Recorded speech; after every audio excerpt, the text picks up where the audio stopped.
Howdy folks, and welcome back to the channel. Gather around the digital campfire. Because today, we're diving deep into the heart of American folklore to tell a tale as tall as the trees it features. We're talking about the one, the only, Paul Bunyan, and his faithful companion, Babe the Blue Ox. This isn't just a story, it's a piece of the American spirit, carved out of the vast wilderness and exaggerated to legendary proportions. So, who was Paul Bunyan? Well, the stories say he was a giant of a man, born in the forests of Maine. When he was just a baby, it took 5 giant storks to deliver him to his parents. As a toddler, his playful romps in the woods accidentally cleared acres of timber. His appetite was so immense that his father had to build a griddle so large it was greased by men skating across it with slabs of bacon tied to their feet. From the very beginning, Paul was destined for greatness, a man built on the same grand scale as the American continent itself. Now, you can't talk about Paul Bunyan without mentioning his best friend, Babe the Blue Ox. The legend goes that during the winter of the blue snow, Paul found a baby ox, shivering and frozen. The cold had turned the little calves for a permanent, brilliant blue. Paul took the ox home, warmed him up, and named him Babe. Babe grew just as fast and just as large as Paul. They say his horns measured 42 axe handles and a plug of tobacco from tip to tip. Babe was so strong, he could pull anything that had 2 ends. If something didn't have 2 ends, Paul would just make a second end for Babe to pull. Together, they were an unstoppable force of nature. Paul and Babe weren't just big, they were incredibly clever and resourceful. They were the original pioneers, shaping the very landscape of America with their work. You see that chain of lakes up in Minnesota? The Great Lakes. Story goes, those were formed when the giant water tank Paul used for his logging camp sprang a leak. And the Grand Canyon. That's just the ditch Paul dragged his mighty axe behind him while walking out west. The Mississippi River. It started as a trickle from that same leaky water tank, and Paul and Babe had to dig it out properly to float their logs down to the sawmill. Every corner of this country, from the plains to the peaks, seems to have a story touched by Paul and Babe's larger-than-life adventures. One of the most famous tales is about the year of the 2 winters. It got so cold that words frozen there, people would say something, and the words would just hang there, frozen solid. They had to wait until spring to thaw them out to hear what was said, which led to a lot of confusion and a whole year's worth of arguments happening all at once. During that brutal cold, Paul needed a way to get his massive logs to the sawmill. The rivers were frozen solid, but that didn't stop him. He had Babe pull the river straight. They hitched Babe up to one end, and with a mighty heave, Babe pulled all the kinks and curves out of the river, creating a perfect, straight flume for the logs to slide down.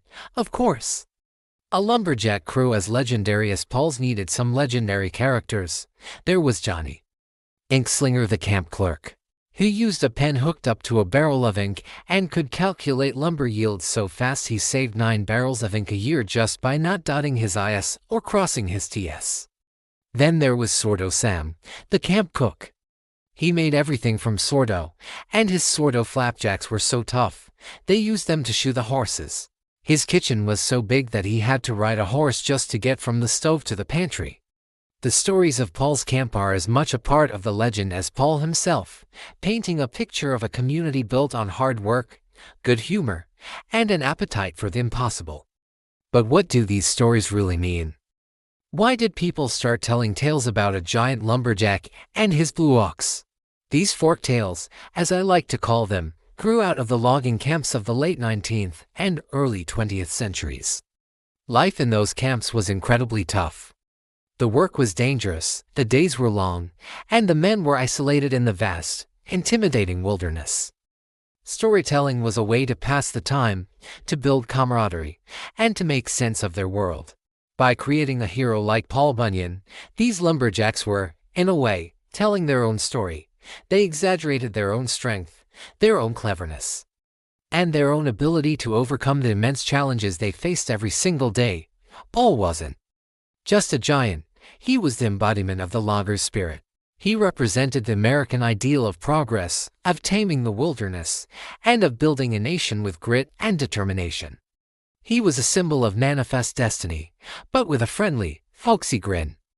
The stories were a way to feel powerful in a world that often made them feel small. As the logging industry changed and the old camps disappeared, Paul Bunyan's story didn't fade away. It was picked up by an advertising copywriter named William LaughNest for the Red River Lumber Company.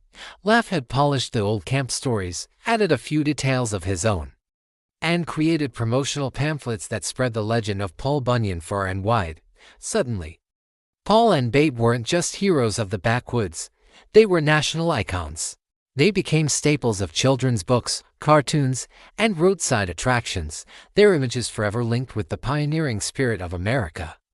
So the next time you look at a map of the United States, or gaze up at a towering forest, or just feel like you're facing a task that seems impossibly large, remember Paul Bunyan and Babe the Blue Ox.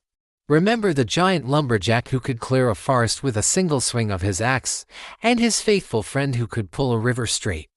Their story is a reminder that with enough strength, a little bit of ingenuity, and a whole lot of spirit, there's no challenge too big to overcome. It is a testament to the power of a good story to shape our world and inspire us to do great things. Thanks so much for joining me on this journey into American folklore today. If you enjoyed this tall tale, please give this video a big thumbs up.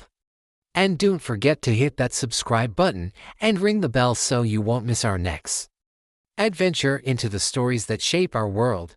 Until next time, keep exploring and keep wondering.